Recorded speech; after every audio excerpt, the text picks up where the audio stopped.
Miabot nga do sa sobra 3,000 ka pamilya ang apektado sa linog sa Padada, Davao del Sur. Ang pipila, gipili nga sa gawas sa balay na lang magtinir samtang ang uban sa evacuation center una nagpuyo.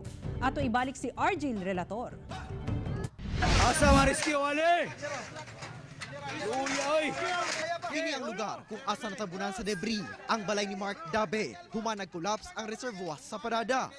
Naningkamot silang magbanay nga dunay makuhang butang nga ila pang mapuslan. So amo ang gibuhat, naghimo mi to kana ang evacuation area, naghimo mi kana temporary nga shelter namo. Niabot na sa 597 ang totally damaged nga balay. Samtang 2,714 ang partially damaged, di na naana sa 3,311 ka mga pamilya ang apektado. Kining si Mary Jane Sedo, napugo sa pagbuyo sa tent, human madanyos ang ilang balay. Ila usab giigo ang usa ka folding bed nga katulgan sa iyang pamilya. Kung natumpag ang CR, posible nga tumpag ang kinatibukan, di maigo niya ming ulo sa una lang. Gawa sa mga minatay nga ipanglubong dinhi sa Padada Public Cemetery. Sa karon, ang dakong espasyo dinhi sa sementeryo gihimo una nga evacuation center. Sama na lamang niini mga tent gipang tukod dinhi alang sa mga residenteng apektado sa linog.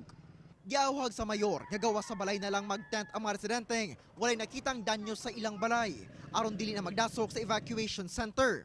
Hinoon, doon na nagipang install ng emergency tents ang DSWD sa lugar. Ang 32 families, sila yung nasa evacuation center kasi sila yung delikado na maapektuhan pag bumigay yung water reservoir. Ang ginawa ko, sabi ko, home base na lang. Bibigyan na lang kayo ng mga pagkain, tubig, at saka ano pang kailangan yung medicine. Pagkaon, tubig, trapal ug katulgan ang gikinahanglan karon sa mga apektadong residente. Kauban si Jojo Sularte sa kamera.